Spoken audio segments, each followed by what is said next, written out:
Minasan konbanwa. Salut tout le monde, salut le chat. Bon, et ben écoutez, qu'est-ce qu'on va faire ensemble ce soir? Donc, on va découvrir ensemble un conte. Je vais vous expliquer un petit peu ce que c'est. Si vous êtes grand débutant, il faut au moins que vous connaissiez les hiragana pour pouvoir suivre confortablement, on va dire, cette lecture. Si vous connaissez pas encore les katakana, il n'y a pas de souci. Si vous connaissez pas encore de vocabulaire, de grammaire, il n'y a pas de problème. Dans un premier temps, vous allez au moins pouvoir pratiquer la lecture des mots en hiragana, c'est déjà pas mal. Bien sûr, si vous avez un niveau plus élevé, ben let's go, on va s'entraîner au vocabulaire, à la grammaire, à plein de choses. Donc je vais pouvoir vous présenter tout ça. Le conte du jour, c'est celui-ci. Je vais ensuite vous partager bien sûr sur mon écran, hein, vous allez suivre avec moi la lecture du conte. Donc, un conte avec un papy japonais, ça faisait longtemps, vous me l'aviez réclamé, donc on va faire un conte traditionnel. C'est un conte, moi, que je ne connaissais pas, à vrai dire, avant de tomber sur ce petit bouquin. Tellement d'histoires traditionnelles japonaises, on ne peut pas toutes les connaître. Celui-là, j'ai l'impression que c'est vraiment un conte qui n'a pas trop été exporté en Occident. Donc c'est toujours super intéressant de pouvoir les lire directement en japonais, comme ça vous voyez eh bien, les histoires que les enfants japonais apprennent. C'est assez intéressant. Donc, ce qu'on va faire, eh bien, on va basculer sur mon écran. Hop. Voilà, je suis passée en miroir, hein, c'est juste pour pouvoir regarder le texte, c'est plus sympa que regarder à côté. Merci. Eh bien écoutez, on commence déjà par la couverture. Alors la couverture, là ce qui nous intéresse, c'est le titre de ce conte. C'est ce qui est écrit en rouge ici. Est-ce que déjà vous arrivez à reconnaître les hiragana de ce titre? Donc le but c'est que ce soit interactif, hein, bien sûr, vous participez dans le chat. Si vous êtes en replay sur YouTube, vous pouvez également participer dans les commentaires juste en dessous, et comme ça on passera voir si vous avez des questions ou des besoins en particulier. Donc là, dans le chat en direct, eh bien vous pouvez me dire si vous arrivez à lire, à prononcer dans un premier temps ce titre. Donc c'est que des hiragana, hein, c'est vraiment adapté pour les tout grands débutants en japonais. Et ensuite, on va essayer de le comprendre. Parce que là, il y a deux mots en japonais, mais c'est pas forcément des mots que vous connaissez au tout début de votre apprentissage du japonais. Ouais, super, je vois qu'effectivement, il y a des tentatives de lecture, c'est parfait. Donc on a o mu su bi ko ro ri n. Omusubi kororin. Et non, il n'y a pas le mot onigiri, mais justement, on va en parler parce que c'est hyper intéressant. Est-ce que vous avez déjà entendu le terme omusubi? C'est un tout petit peu moins courant que onigiri, mais en vérité, les deux termes veulent dire exactement la même chose. Ah! On a quelques personnes qui l'ont déjà entendu, peut-être, mais la majorité non, hein, effectivement. Donc, omusubi, c'est une autre appellation des onigiri. Donc, les onigiri, qu'est-ce que c'est? Ce sont ces petites boulettes de riz que vous avez déjà vues plein de fois, hein, bien sûr, dans des séries, des films, des animés, tout ce que vous voulez. C'est hyper typique japonais. Et donc, en fait, les onigiri, on peut aussi les appeler des omusubi. En vérité, il y a aussi une troisième appellation, alors qui est moins courante. Je me la suis notée pour pas vous dire de bêtises. C'est nigiri meshi. Voilà, nigiri meshi. C'est trois possibilités d'appellation. Et en vérité, ça remonte à il y a tellement longtemps. C'est un mot qui est tellement utilisé depuis super longtemps au Japon qu'il n'y a pas d'étymologie fiable. C'est-à-dire qu'on ne peut pas expliquer très exactement c'est quoi la différence entre ces trois mots. Il y a plein de versions possibles de l'histoire. Une version qui revient assez souvent, c'est de dire que dans le Kanto, donc la zone est du Japon, avec du côté de Tokyo, hein, on appelle ça plutôt onigiri. Dans la zone Kansai, donc Osaka, Kyoto, tout ça, on appelle ça plutôt omusubi. Et dans la zone plus au sud, tout ce qui est Kyushu, Okinawa, on appelait ça plutôt nigiri meshi. Mais de nos jours, c'est la même chose. Sachant que onigiri et omusubi s'utilisent encore plutôt fréquemment. Le plus fréquent des deux, c'est onigiri quand même. Et nigiri meshi, ça s'utilise quasiment plus. Voilà, mais il y a plein d'autres versions de l'histoire. Franchement, si ça vous intéresse, vous pourrez creuser. Ça vient même, parfois, on dit que ça vient de noms de personnages et tout. Enfin, il y a eu plein de trucs. Donc, je vous laisse aller creuser ça. Ce qui est intéressant, c'est de voir... Merci beaucoup pour le soutien. Merci Marimo pour le Prime. Ce qui est intéressant, c'est de voir que onigiri, donc c'est le o honorifique avec le verbe nigiru, qui veut dire empoigner, saisir, tenir dans la main. Et dans omusubi, c'est aussi le o honorifique avec le verbe musubu, qui veut dire relier, nouer, relier des choses ou des personnes entre elles. Donc voilà, il y a aussi plein d'étymologies possibles derrière. Dans tous les cas, ce qu'il faut retenir ici, c'est que omusubi, c'est un synonyme de onigiri. Donc dans cette histoire, on parle de omusubi. Et merci beaucoup pour le soutien, Aliot. Arigatou gozaimasu. Merci à vous. Alors, qu'est-ce que vous racontez dans le chat, justement? Est-ce qu'il y a des remarques? Il y a Marimo qui dit dans une chaîne d'onigiri à Paris qui se nomme comme ça. D'accord, ok, je connais pas. Merci beaucoup, Bachelorette. Arigatou gozaimasu, merci pour le Prime. Et il y a Harry qui dit le resto Omusubi, près de Sainte-Anne à Paris. Eh ben, je ne connais pas non plus. Ok, très bien. Omusubi Gombe, ok, d'accord. Bah écoute, ça nous fera découvrir des choses. Et bienvenue, ah là là. Et merci beaucoup, Fall Cookies, pour le Prime. Arigatou gozaimasu, merci pour le soutien, c'est adorable. Il y a Angela qui dit j'ai déjà lu dans 2 bouquins différents. La fin de l'histoire est un peu différente dans l'un et dans l'autre. Ok, l'histoire est très sympa. Ça marche, bah écoute, on va découvrir cette version-là ensemble. C'est rigolo. Donc ça, c'est que la moitié du titre. Il y a encore des choses à dire sur la fin du titre. La fin du titre, c'est kororin. Kororin, qu'est-ce que c'est? C'est pour désigner le fait que quelque chose roule en japonais. Peut-être que vous connaissez des onomatopées qui désignent déjà le fait de rouler. Les 2 plus connus, c'est koro-koro et goro-goro, donc avec ou sans les tenten. Koro-koro, en général, c'est un petit objet qui roule. Et goro-goro, avec les tenten, c'est un gros objet qui roule. D'ailleurs, goro-goro, hein, c'est aussi le verbe que vous pouvez, enfin l'onomatopée, que vous pouvez utiliser quand vous dites que vous roulez comme ça dans votre lit. Moi, c'est ce que je fais tous les matins, je roule un petit peu, je fais goro-goro. Ou bien le dimanche, quand vous avez rien envie de faire, vous goro-goro comme ça sur votre canapé. Donc, goro-goro, c'est un gros objet qui roule. Koro-koro, c'est un petit objet qui roule, comme par exemple un petit crayon comme ça qui roule sur la table. Et kororin, ça désigne quelque chose qui roule comme ça, mais ça peut sous-entendre que c'est pendant un court laps de temps. Un peu plus précis, quoi. C'est ça, c'est une onomatopée aussi, ouais. Et bienvenue à tous ceux qui nous rejoignent. Donc, pour ce titre, eh ben, on peut le traduire peut-être par, du coup, la boulette de riz qui roule. En anglais, j'ai vu que y avait des traductions en français, j'en ai pas trouvé, hein, mais en anglais, j'ai lu comme titre, il y avait soit The Runaway Rice Ball, ou bien The Rolling Rice Ball. Et je me suis dit, est-ce que The Rolling Rice Ball, ce serait pas un trop bon nom de groupe? Genre en mode Rolling Stones, mais à la version japonaise, je trouverais ça génial. The Rolling Rice Ball, c'est énorme. Donc voilà, on va voir une histoire d'une boulette de riz qui roule. Est-ce que ça vous hype?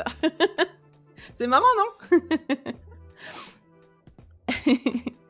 C'est plus un onigiri, mais un onigiri. Pas mal, elle est belle celle-là. Trop bien. Allez, bah écoutez, si vous êtes prêts, on commence notre conte avec la première page. Aujourd'hui, on va en lire 8. On va lire 8 pages ensemble. L'histoire sera découpée en 3. Donc, vous aurez 3 replays. On va faire du coup 3 live lectures ensemble. Et il y aura donc au final 3 vidéos YouTube, bien sûr. On est parti pour la première page. Donc, je vous rappelle, hein, je vous explique, si c'est la première fois. On commence en haut à droite, on descend à la verticale, Et c'est comme dans un manga, ici c'est bien de droite à gauche, de haut en bas.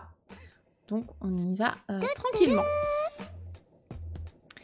Et bienvenue Zoé, bienvenue à toi. Ok, eh bien écoutez, je vous incite à essayer de lire avec moi la première phrase. Donc la première phrase, elle est un petit peu longue. Voilà, elle va jusque là. C'est parti. Itsumo no you ni oji-san wa yama e takigi o tori ni dekakete ikimasu. Là, je l'ai lu un petit peu lentement, on va la relire plus vite. Itsumo no you ni oji-san wa yama e takigi o tori ni dekakete ikimasu.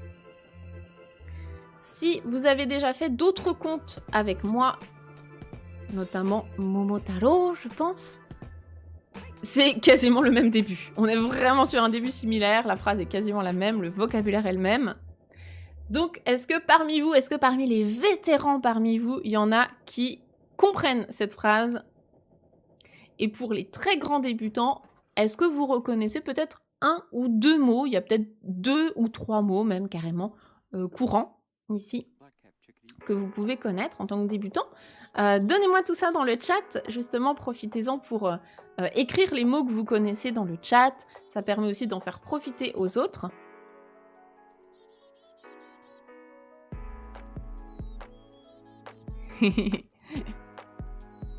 Ouais, super, il y a le kanji de la montagne, effectivement, Yama. Et alors, Obara-san, elle arrive juste après. Là, dans la première phrase, on avait déjà Oji-san. Oji-san. C'est qui Oji-san? C'est un vieillard, un grand-père. Donc là, c'est une personne en âge d'être grand-père. Un petit vieux, quoi, un petit papy. Et effectivement, ouais, bien vu, vous avez repéré le mot Itsumo, qui est le tout premier mot de la phrase. Donc, Itsumo, toujours. Itsumo no you ni. Ça, c'est une expression un petit peu plus avancée qu'on voit au niveau GPT-4. Itsumo no you ni, ça veut dire comme d'habitude, comme toujours. Comme d'habitude. Oji-san wa. Ici, c'est bien la particule wa qui s'écrit ha, mais qui se prononce wa. C'est la particule de thème. Ça indique le thème de la phrase. Donc là, le thème de la phrase, c'est Oji-san. Donc le grand-père ou le vieil homme, le vieillard. Comme d'habitude, qu'est-ce qu'il fait? Yama e, en direction de la montagne. Takigi o, particule wo, qui se prononce plutôt o en général. C'est la particule de COD. Donc juste devant, on a un objet. L'objet en question, vous vous rappelez, Takigi, qu'est-ce que c'est? Est-ce que quelqu'un s'en rappelle? Ça fait un bout de temps qu'on a fait un autre conte qui parlait de Takigi. Ce sont des bûches. Des bûches pour faire du feu. Donc, Takigi o tori, torimasu, prendre, récupérer. Tori ni dekakete ikimasu. Dekakete, c'est sortir, faire une sortie. Ikimasu, donc il y va. Il est parti chercher des bûches, en fait, récupérer des bûches dans la montagne. Donc comme d'habitude, il fait ça. Voilà. Ici, vous notez vraiment les mots qui sont pertinents pour votre niveau. Je sais que je me répète chaque semaine, donc pour ceux qui sont là depuis chaque semaine, depuis 1 an, 2 ans, 3 ans, je suis désolée de me répéter, mais pour les petits nouveaux, c'est vraiment important, j'insiste. Ne notez que vraiment les mots qui sont pertinents à votre niveau. Donc là, pour les tout grands débutants, il y aurait Itsumo, il y aurait Oji-san, et il y aurait peut-être Yama. Je pense que c'est déjà pas mal. Ensuite, deuxième phrase, et c'est d'ailleurs la deuxième et dernière phrase de cette page, on va la lire ensemble, et ensuite on décortiquera. Deuxième phrase, c'est Koshi ni tsuketa tsutsumi ni wa Oba-san ga tsukutta oishii omusubi ga 3 ko haite imasu. Là-dedans, il y a peut-être des mots que vous avez reconnus. Même s'il n'y en a qu'un ou deux, c'est déjà bien. Si on a plus, bah évidemment, c'est encore mieux.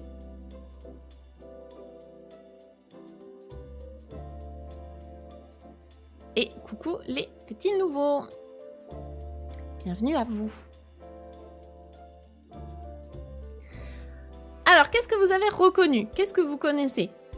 On va voir ensemble le vocabulaire, on va dire basique, c'est-à-dire N5, N4. Donc, il y aurait koshi. Koshi, c'est un endroit du corps, ce sont les hanches. Oba-san, une grand-mère, une vieille femme, une vieillarde. Oishi, délicieux, bon à manger. San, avec le compteur derrière ko. Donc san, c'est le chiffre 3. Ko, on va parler de ce compteur. Et après, on a des verbes. On a tsukutta, on a tsuketa et on a haiteimasu. Donc, on va voir si vous connaissez ces verbes. Alors, ouais, vous avez repéré plein de trucs. Oh, bah, c'est cool, trop bien. Trop bien, trop bien. Vous avez l'œil. Génial. Trop délicieux au musubi. Exactement. Oishi o musubi ga 3 ko. Bien joué. Tsukutta, ça veut dire fabriquer, exactement, au passé, ouais. Bien joué. Ok. Eh ben, on a à peu près tous les mots de la phrase. Maintenant, on va essayer de comprendre ce que ça veut dire. Donc déjà, koshi, je vous l'ai dit, ce sont les hanches. Et là, regardez bien le personnage du grand-père. Qu'est-ce qu'il a au niveau des hanches? Koshi ni. Ni, c'est la particule pour désigner à quel endroit il y a quelque chose. Et le verbe derrière, c'est tsuketa. Et là, on a un nom, tsutsumi. Tsuketa, est-ce que quelqu'un a vu la vidéo que j'ai sortie tout début 2024? Là, on a sorti une vidéo sur la chaîne YouTube, c'était la première de l'année d'ailleurs. Est-ce que quelqu'un l'a vu? Parce que ça parlait justement de ce verbe. On parlait de ce verbe-là.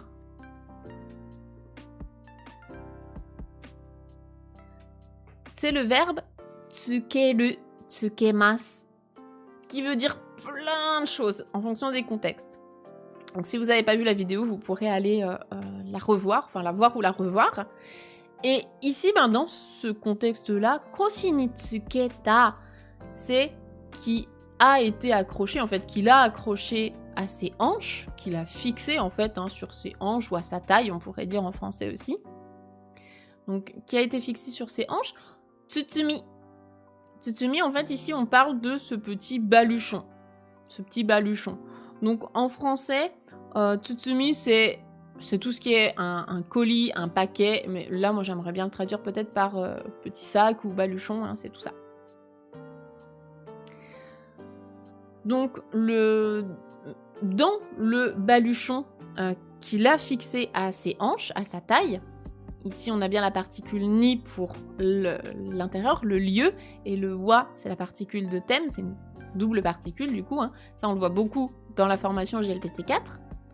Donc dans le baluchon qui a été fixé, enfin qu'il a fixé à sa taille ou à ses hanches, eh bien, Oba-san ga, ici c'est elle le sujet, donc la vieille femme, la vieillarde, qu'est-ce qu'elle a fait?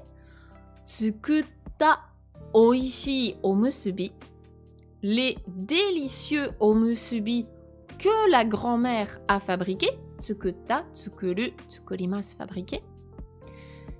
Et bien combien il y en a? Là on a encore une fois une particule ga, donc le deuxième sujet, les omusubi ga 3 ko haiteimasu. Il y en a 3, donc san avec le compteur ko. Ko, c'est le compteur des objets un peu compacts qui rentrent dans la main, comme des œufs, des dés, des gommes, ce genre de choses, des petits objets compacts en général. Donc, il y en a 3 qui sont haiteimasu, qui sont dedans en fait. C'est le verbe être rentré dedans, être dedans. Donc, si on récapitule, et en général, c'est plus simple de partir de la fin en japonais, il y a 3 omusubi délicieux qui ont été fabriqués par la grand-mère. Et où est-ce qu'ils sont? Eh bien, ils sont dans le baluchon, accrochés aux hanches. Voilà. Donc si jamais vous êtes complètement largué, c'est pas grave, hein, vous reprendrez ça quand vous aurez avancé un petit peu plus en japonais. Là, c'est plus ce genre de phrase, on va plutôt être sur une fin de N5, voire dans le N4, hein, pour bien comprendre les noms qualifiés par des verbes et tout. C'est un cheminement de pensée qui est pas évident quand on débute tout juste en japonais. Nous, on voit ça à la fin de la formation Objectif JLPT 5, hein, donc Objectif Japon plus l'extension JLPT 5. En général, c'est quand on a déjà fait plus d'1 an de japonais. Si vous n'en êtes pas encore là, retenez déjà quelques petits mots de vocabulaire, ce sera super. Ce sera déjà très très bien. Est-ce que sinon il y a des questions ? Est-ce qu'il y a quelque chose qui n'est pas clair avant qu'on passe à la page suivante ?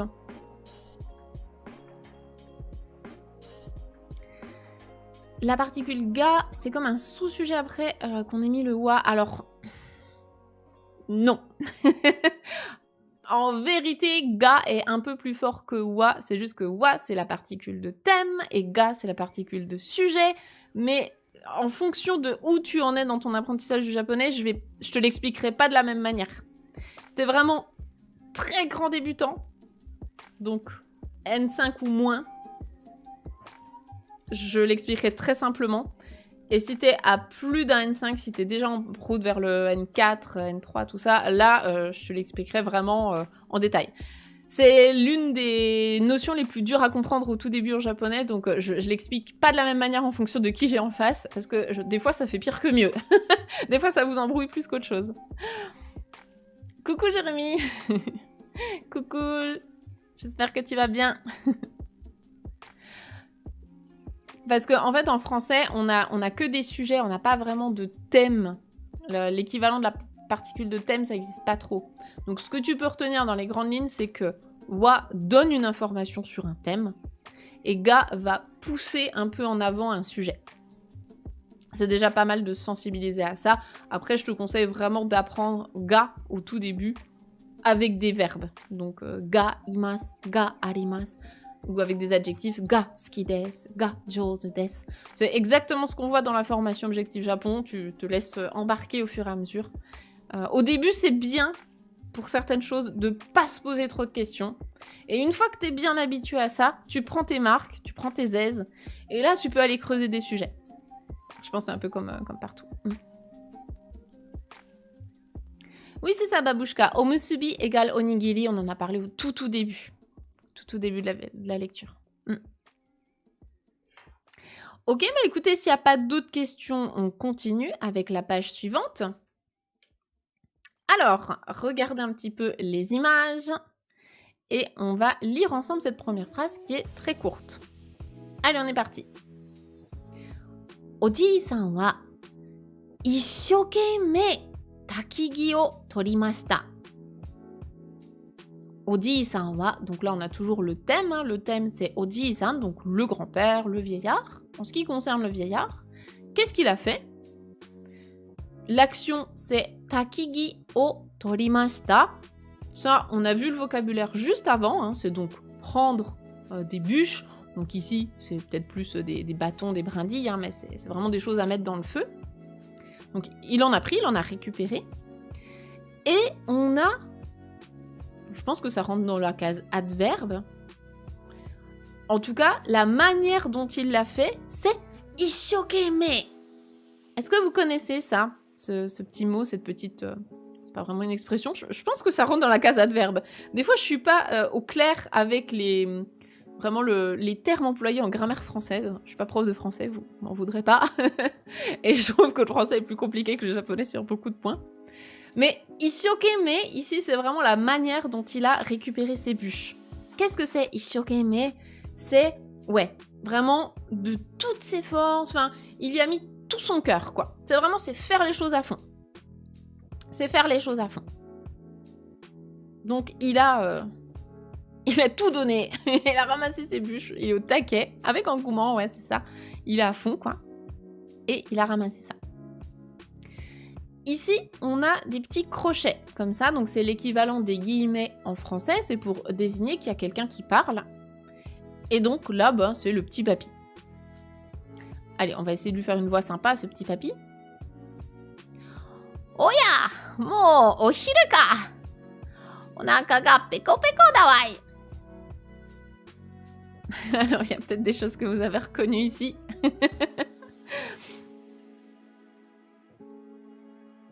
Il y a peut-être des choses que vous avez compris dans ces paroles. Peut-être une onomatopée. Peko peko, vous avez peut-être déjà entendu.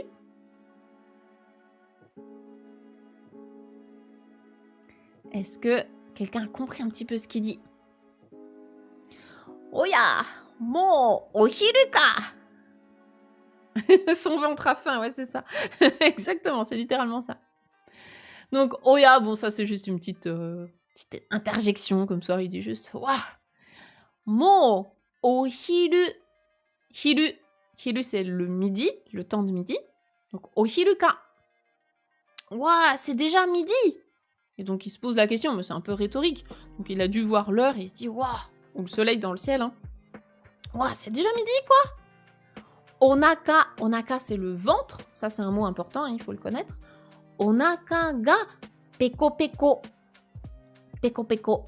C'est une onomatopée qui est très mignonne, c'est une manière mignonne de dire « Ah, mon ventre, il fait peko peko, donc j'ai faim ». Mais en général, les adultes, et dans un contexte plus poli ou plus formel, on va pas utiliser cette expression. Ça, onaka ga peko peko, bon lui, il est tout seul, il peut parler comme il veut. Sinon, dans la vraie vie, onaka ga peko peko, c'est souvent plutôt des jeunes filles, jeunes femmes qui vont dire ça, pour donner un côté un peu mignon. Da, c'est des, à la forme neutre, puisque là, il se parle tout seul, hein, donc il n'a pas besoin d'être poli. Et why à la fin d'une phrase, c'est purement pour insister sur un peu ses émotions, sur ses propos. C'est pas quelque chose de super courant, c'est plutôt masculin. Donc vous n'avez pas forcément besoin de retenir ça. Ce qui compte, c'est de comprendre que onaka ga peko peko, c'est une manière mignonne de dire j'ai faim. Ouais, c'est ça, c'est l'onomatopée de son ventre qui crie famine un peu. C'est ça. Donc il a faim. Et bien s'il a faim, qu'est-ce qu'il va faire? Oji-san wa kirikabu ni koshi o oroshite omusubi no haitta tsutsumi o hirakimashita. Donc il y a deux verbes ici. Il fait deux actions. Une avant la virgule et une après la virgule. Donc la première action qu'il fait, c'est quoi? Oji-san wa kirikabu. Ça, c'est une souche. C'est pareil, hein, c'est pas du tout un mot que je vous demande de retenir. Hein, une souche, vous n'allez pas trop vous en servir. Donc, kirikabu ni, sur une souche. Koshi o oroshite. On reconnaît le mot koshi de tout à l'heure, c'était les hanches. Et si je vous dis que oroshimasu, orosu, donc ici à la forme en te, oroshite, ça veut dire baisser, descendre. À votre avis, baisser ses hanches, ça veut dire quoi? Oui, il y a la réponse qui est donnée en image, hein, c'est pas très compliqué comme question. C'est s'asseoir, exactement.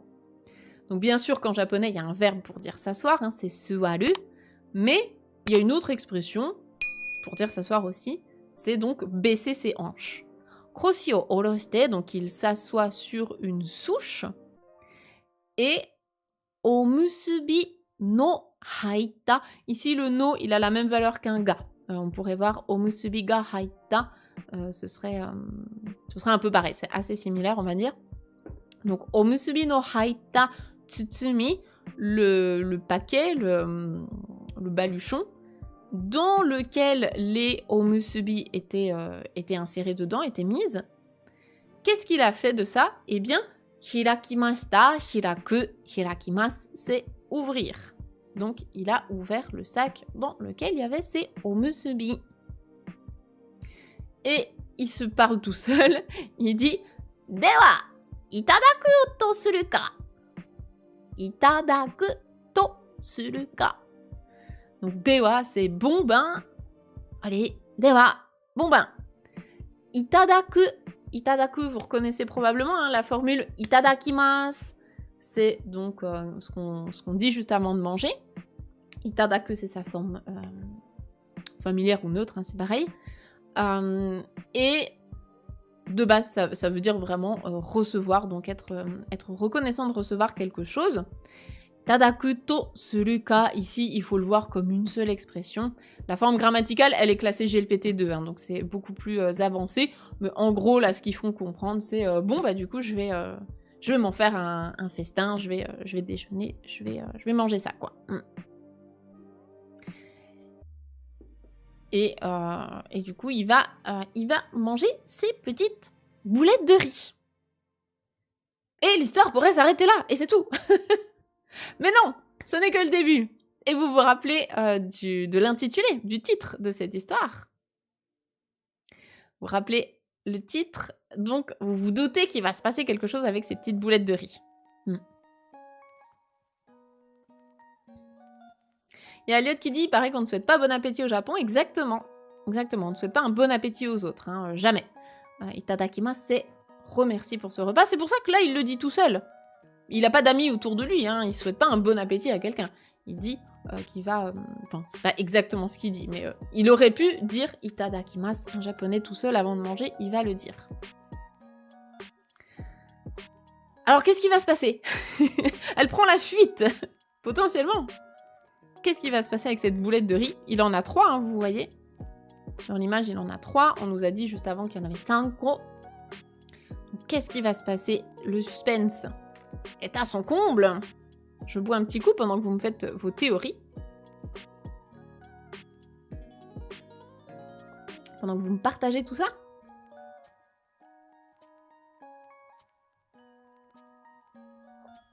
C'est la rolling boulette, alerte, j'aime bien. Elle va se sauver en roulant. La boulette est vivante. Elle ne veut pas être mangée.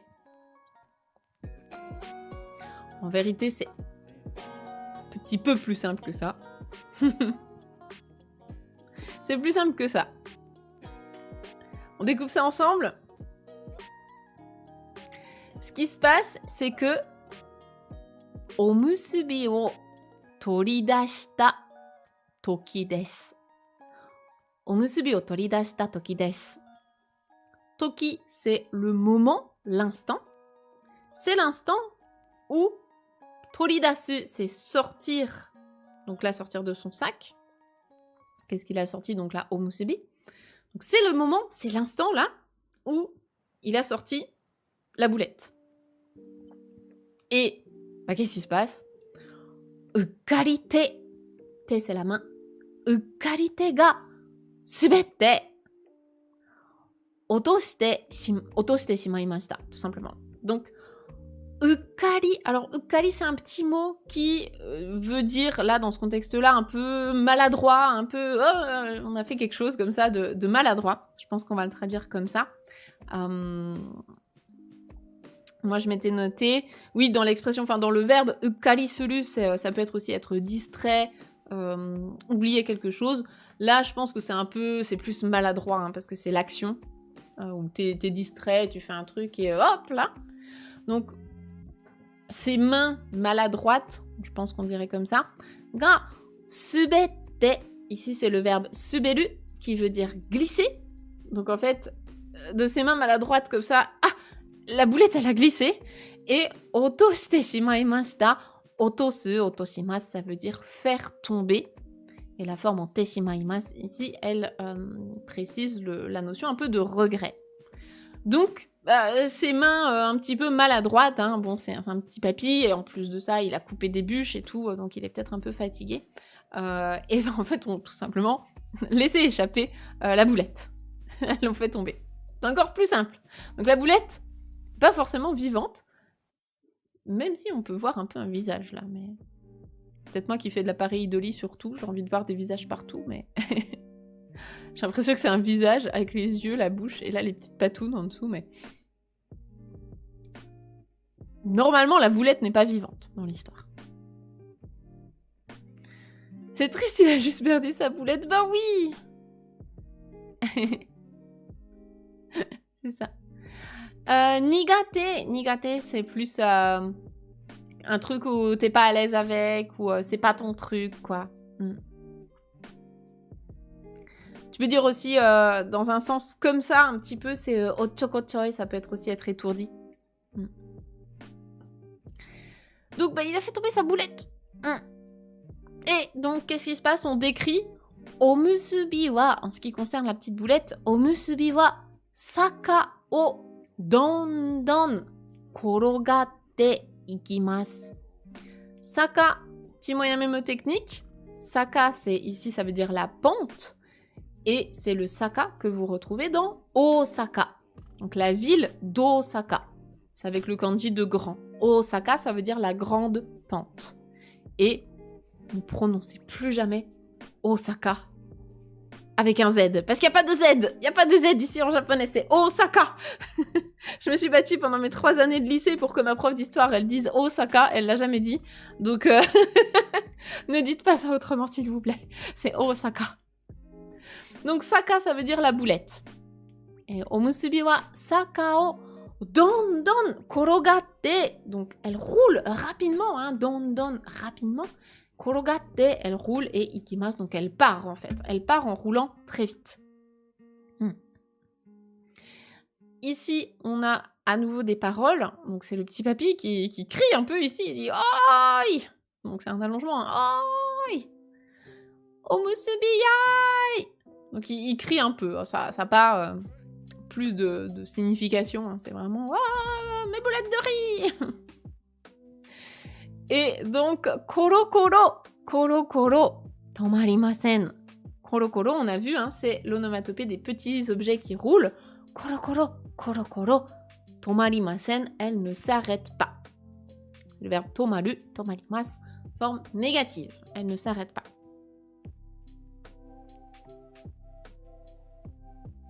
Salut Dragon.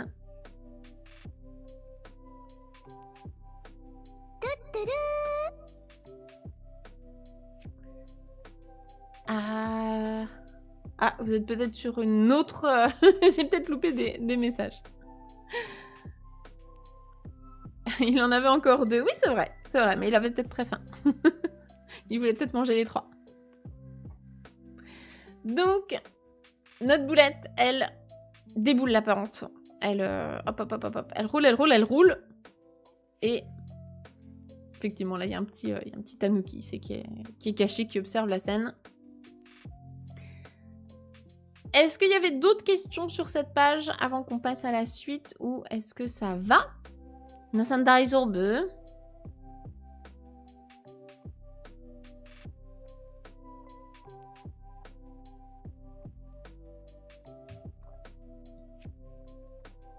Oui, daijoubu, ok. Ok.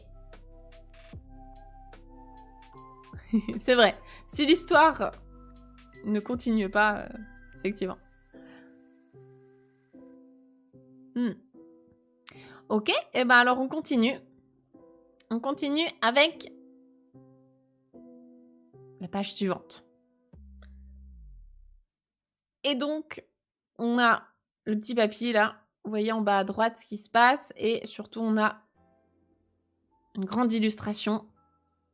Qu'est-ce qu'il y a au sol? Ouais. Ça donne un indice sur ce qui va se passer. Yatto oji-san ga oitsuita toki, omusubi wa ana no naka e ston to ochite shimaimashita. Alors là, c'est du vocabulaire plus avancé, je pense. C'est pas grave de pas le connaître, de pas tout noter. Hein, ne vous prenez pas trop la tête. Déjà, au moins, on va essayer de comprendre un peu la structure de la phrase. Alors, yatto. Yatto, ça, c'est quand même un petit mot qu'on croise assez souvent dans les lectures de contes. Est-ce que vous le connaissez, celui-là? Est-ce que vous connaissez?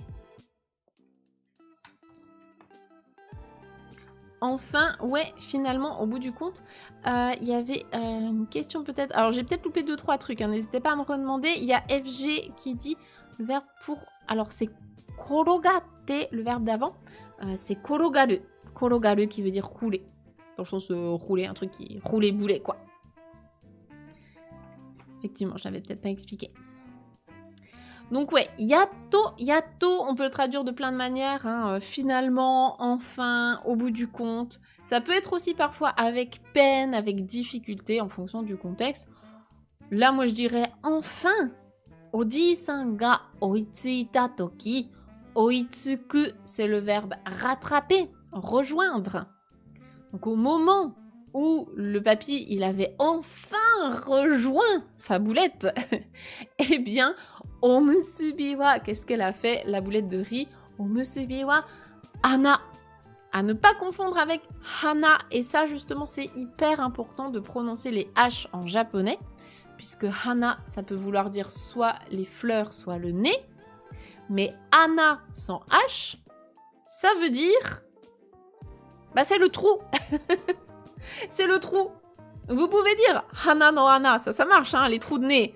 Mais si vous offrez des fleurs à quelqu'un, dites pas que vous avez offert des trous, c'est un peu bizarre, c'est un peu chelou. Donc là, on est bien sur ana, le trou. Ana no naka, à l'intérieur du trou. Et stone to ochite shimaimashita. Là, le verbe, c'est ochiru, ochimasu, ce qui veut dire tomber. La forme en te shimaimashita, c'est encore une fois pour insister soit sur le regret, soit totalement. C'est un peu un mix des deux, on est d'accord sur ce genre de cas. Hein. Donc, elle est totalement tombée dans le trou, à l'intérieur du trou. Et ici, quand on décrit stone to ochiru, ça veut dire tomber avec un petit bruit, en fait.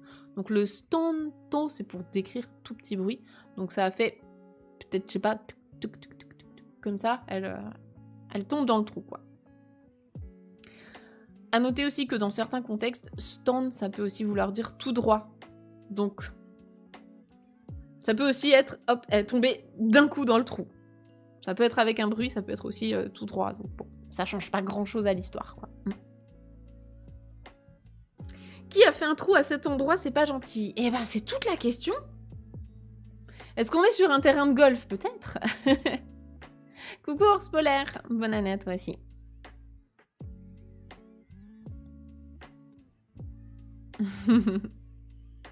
Donc effectivement, sa boulette de riz, elle est tombée dans un trou. Et c'est triste. On va lire ensemble la suite. La suite, c'est quoi? C'est Ana no naka o nozoite mimashita ga kurakute nani mo miemasen. Et bienvenue Roy. Bienvenue au petit nouveau. Donc, ana no naka, à l'intérieur du trou. O nozoite mimashita. Nozoku, jeter un coup d'œil, regarder. Donc, il a essayé de jeter un coup d'œil à l'intérieur du trou. Ga, mais. Kurakute, on reconnaît ici l'adjectif kurai, qui veut dire sombre. Il a la forme en te pour enchaîner d'autres informations derrière. Donc, kurakute, c'était sombre et nani mo miemasen.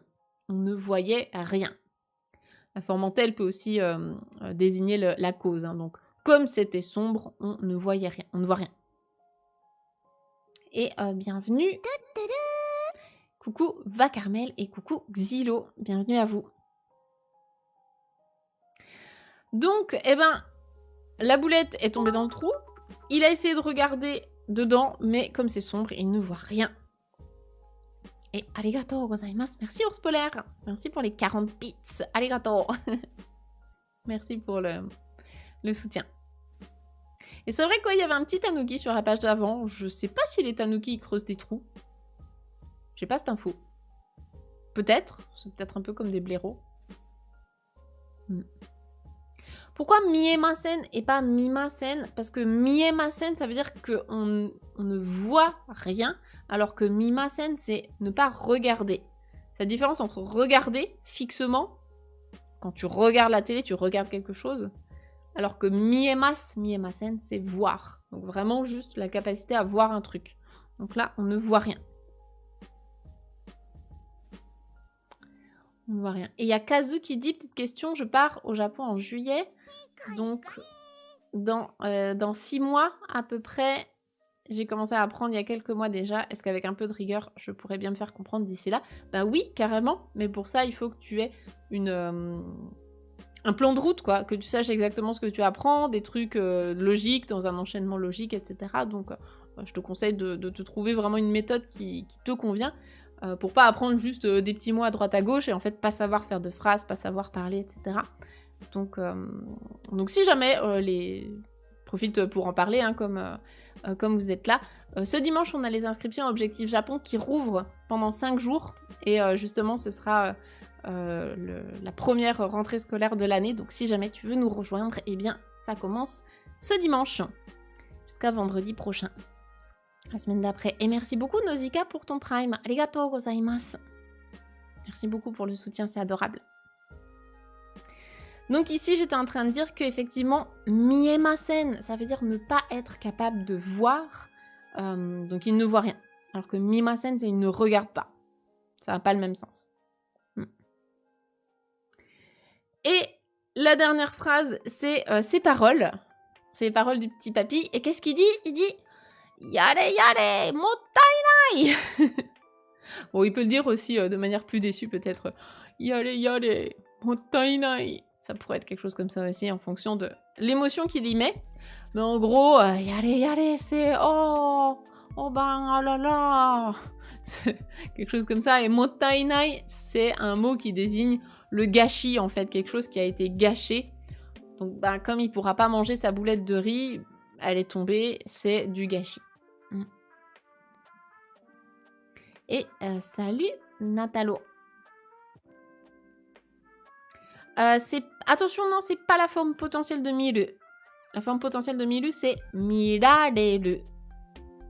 On en parle dans la formation... On en parle dans le N4, je pense. Oui, on en parle dans le N4, bah oui, sur le cours sur la forme potentielle, exactement. On voit justement en détail ces 3 verbes. Enfin, 4 avec le, hein, mais... Miru, mieru, mirareru... Non, bah ces 3-là, enfin avec la forme potentielle, tout ça, quoi. C'est ça. Voilà.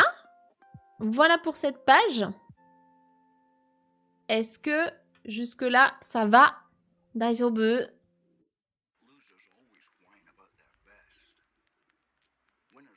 Est-ce que ça va?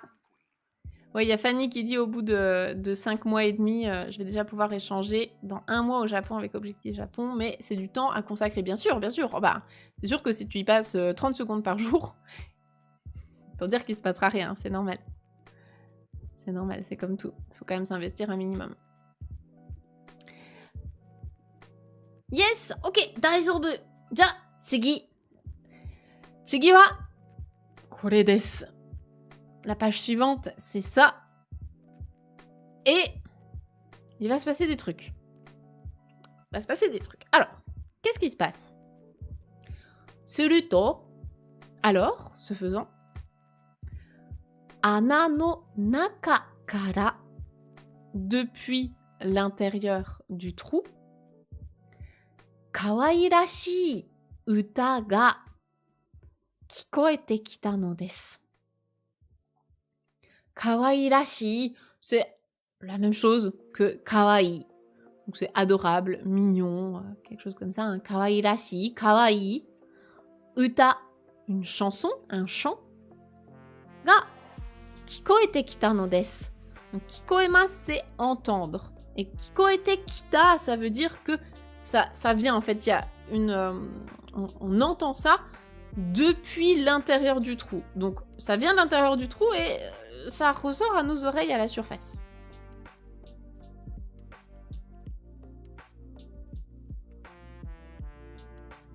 Continue avec les paroles.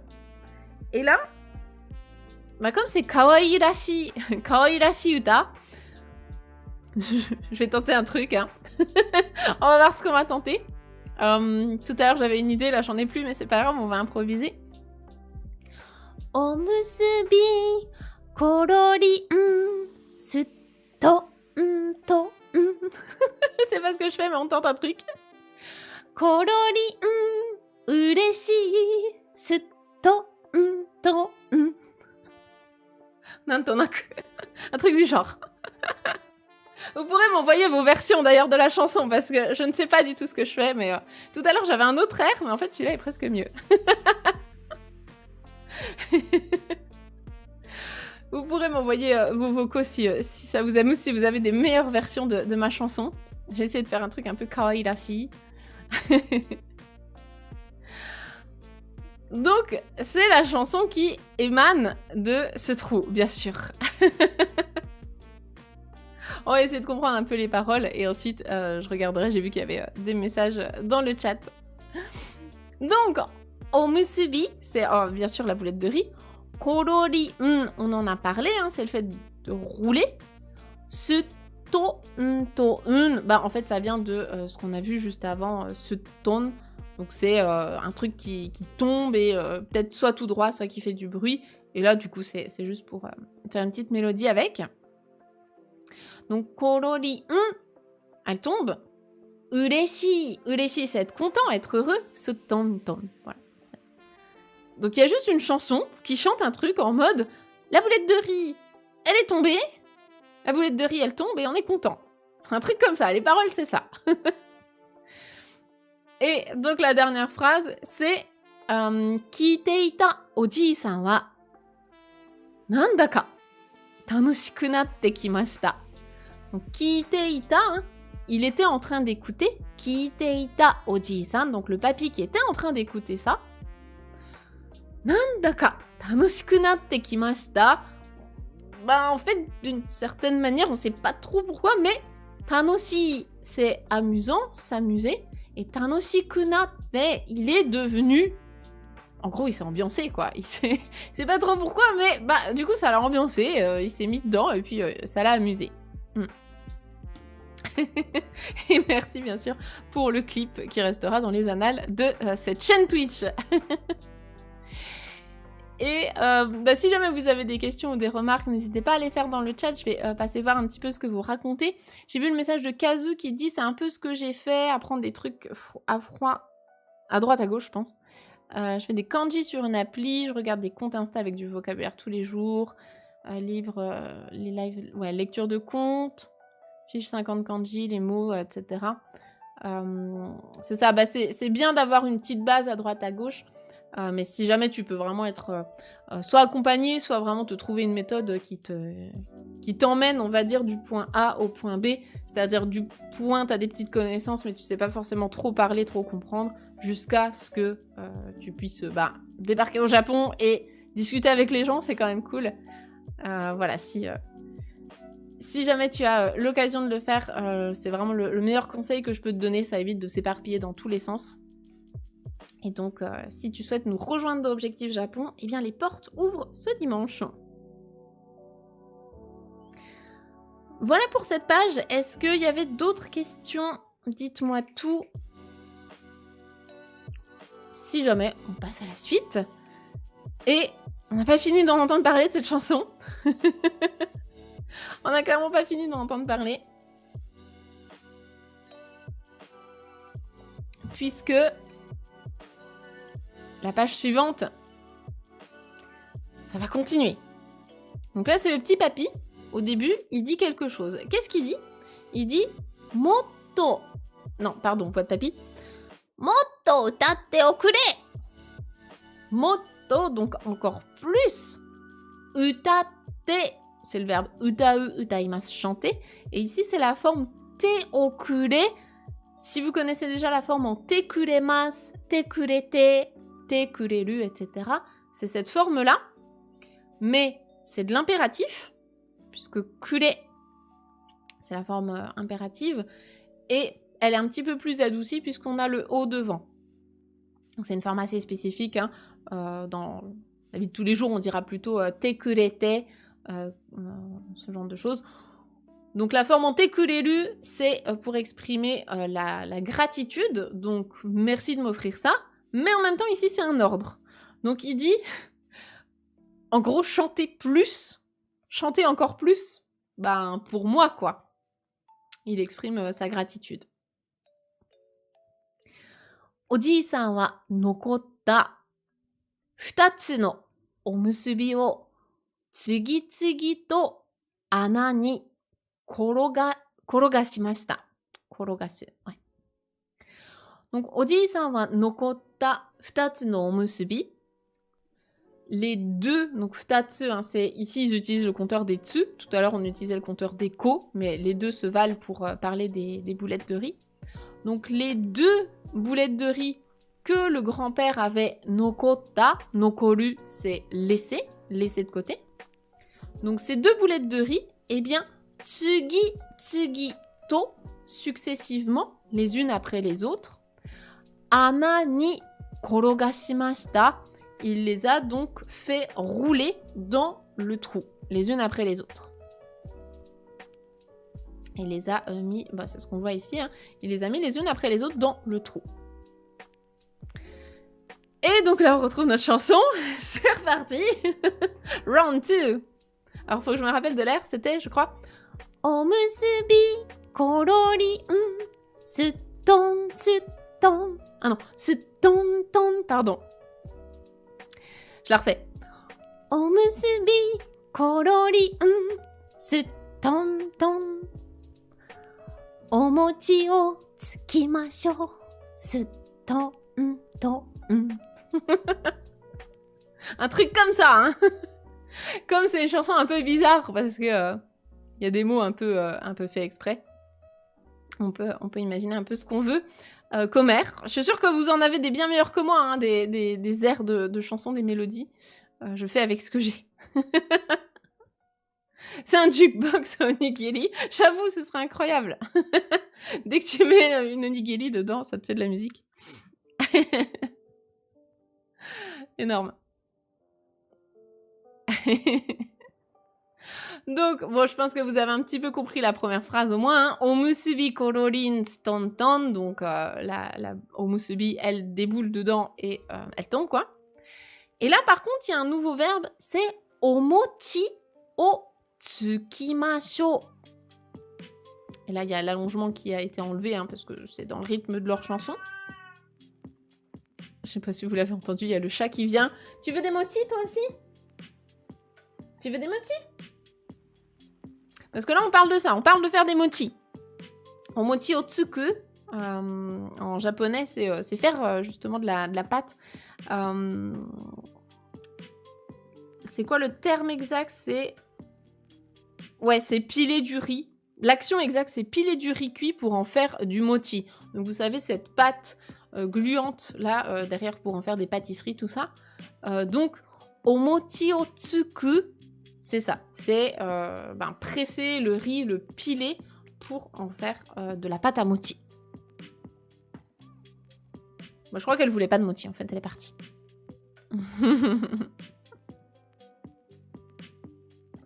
Salut Freya! J'ai commencé ce matin les cours de japonais avec les vidéos de Pépipin. Oui, j'ai vu qu'elle avait mis les replays sur YouTube, trop cool! Bah merci à toi, merci de passer nous voir. Gazou. Bah non, j'espère qu'il va pas mourir le petit papy quand même. Ouais, le chat a juste dit bonjour et elle est repartie.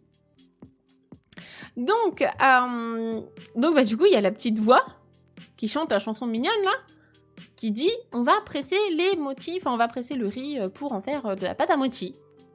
Ok. Et du coup, le papy, qu'est-ce qu'il fait? Normal, il fait Oji-san wa odori dashimasu. Il se met à danser. Odoru, odorimasu, c'est danser. Et ici, quand on a la forme en dasu, c'est se mettre à danser. Donc, il s'est mis à danser. Alors peut-être que ma mélodie de chanson n'est pas assez dansante, hein, je ne sais pas, mais j'ai pas ces compétences artistiques-là. Le papy s'est enjaillé d'entendre une musique avec des boulettes de riz. Exactement. C'est tout à fait l'histoire qu'on est en train de lire. C'est exactement ça. Ok. Jusque-là, tout est normal, bien sûr. Donc on va enchaîner dans ce monde parfaitement normal. Et on va découvrir la suite. La suite, c'est quoi?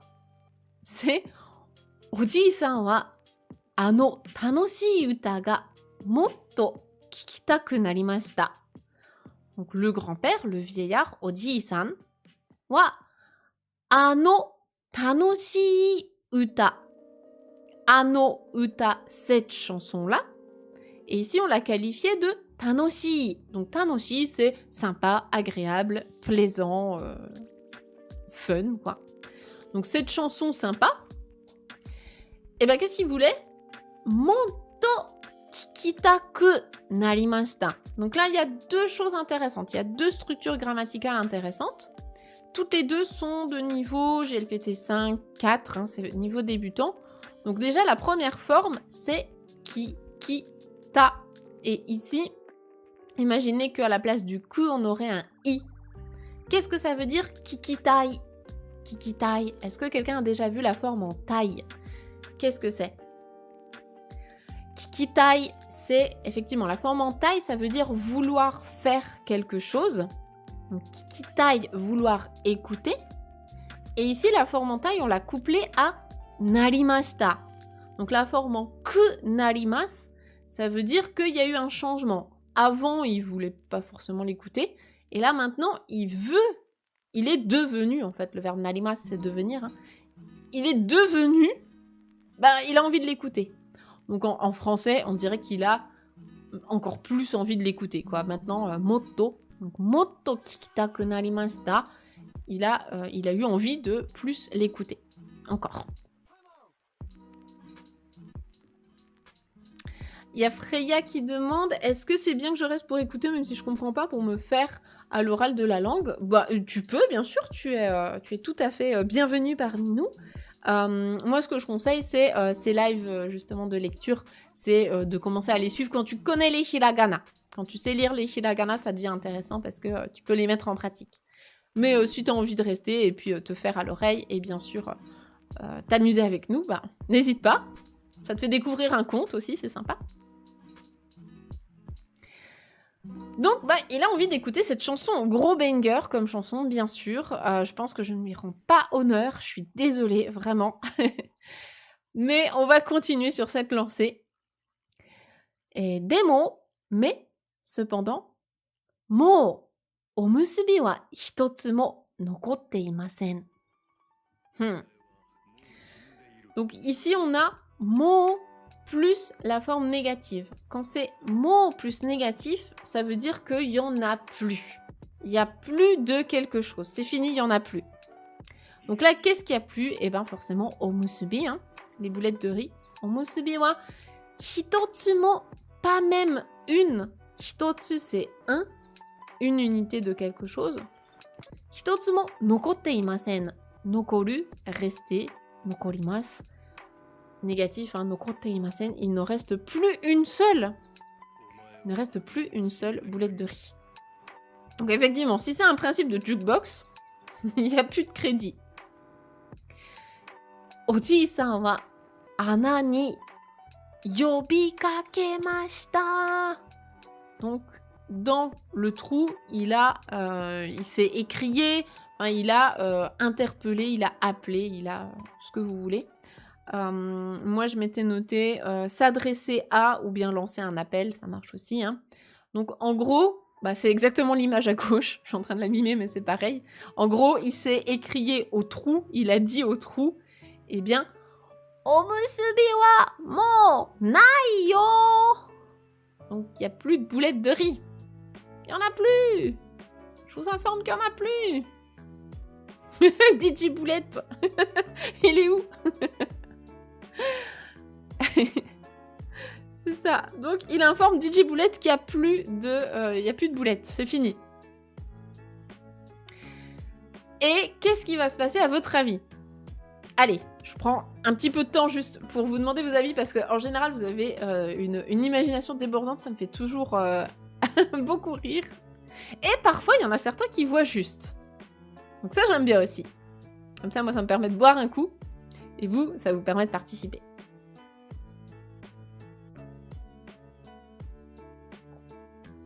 Qu'est-ce qu'il va faire? Korekara, oji-san wa dou shimasu ka? Comment il va faire? Qu'est-ce qu'il va faire?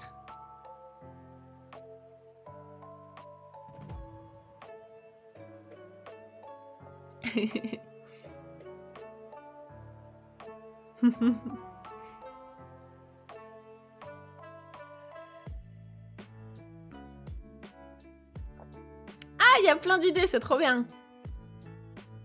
Il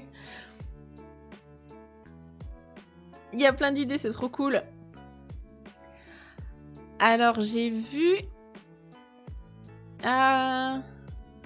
Ouais, il y a quelques personnes qui ont la bonne piste, quand même. Qui sont sur la bonne piste.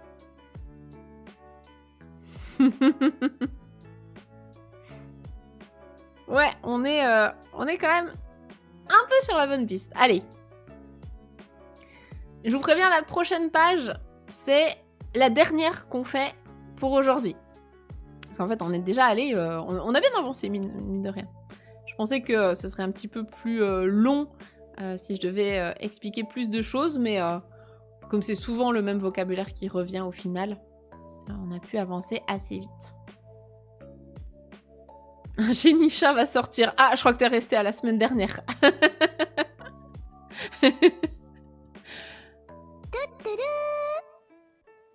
Merci Koukra.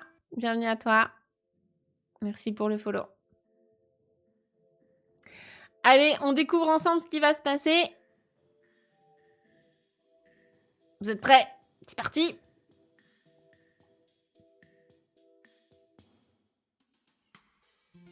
C'était un peu prévisible. Mais, effectivement, on voit bien que il va se lancer dans le trou, tel Alice au Pays des Merveilles, qui va à la poursuite de son lapin blanc, le papy. Il va tomber dans le trou à la recherche de sa boulette.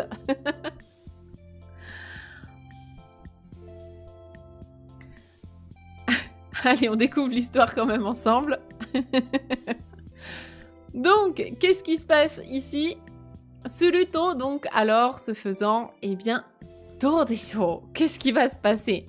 Donc, ce faisant, je vous rappelle juste avant, hein, la phrase c'était « Il n'y a plus de boulettes !»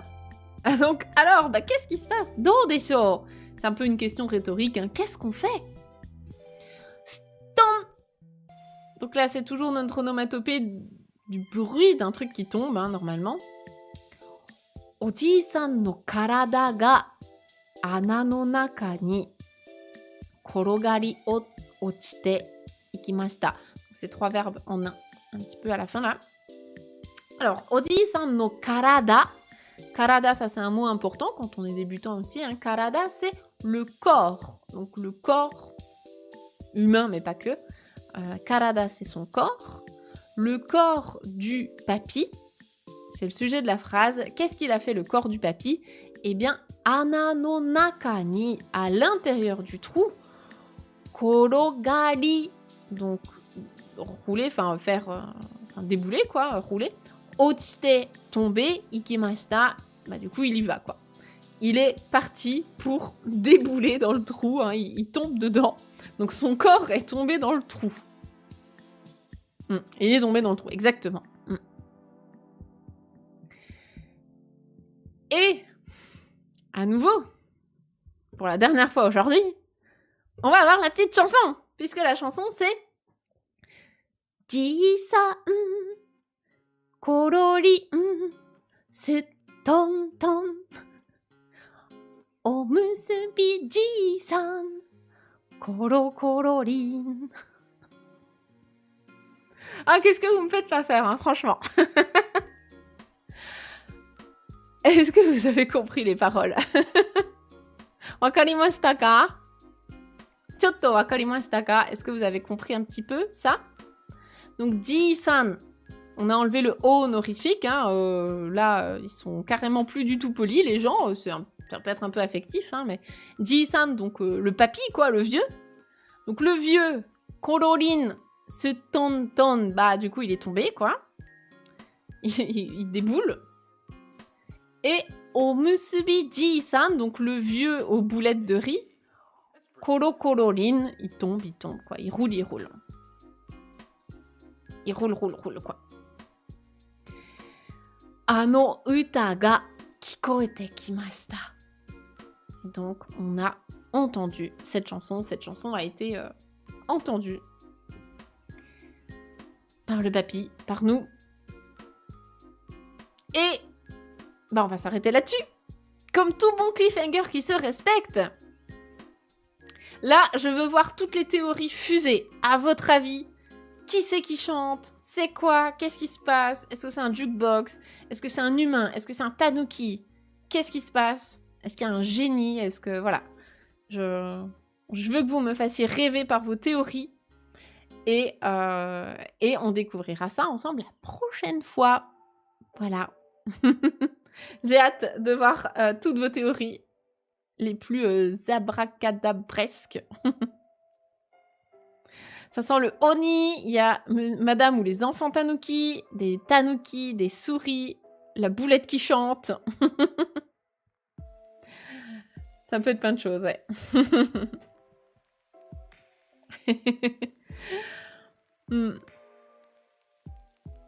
Et surtout, n'hésitez pas aussi à me dire hein, si vous avez des questions, des choses qui n'ont pas été bien comprises. Voilà, vous pouvez me poser toutes vos questions. C'est le moment. Et on se retrouvera donc la prochaine fois. Alors justement, pendant que vous me posez vos questions et vous me donnez vos théories, hein, surtout n'hésitez pas.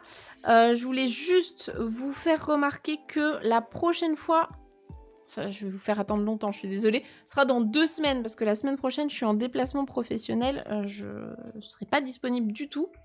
Donc vous aurez 2 semaines pour réfléchir à ce qui va se passer dans ce trou.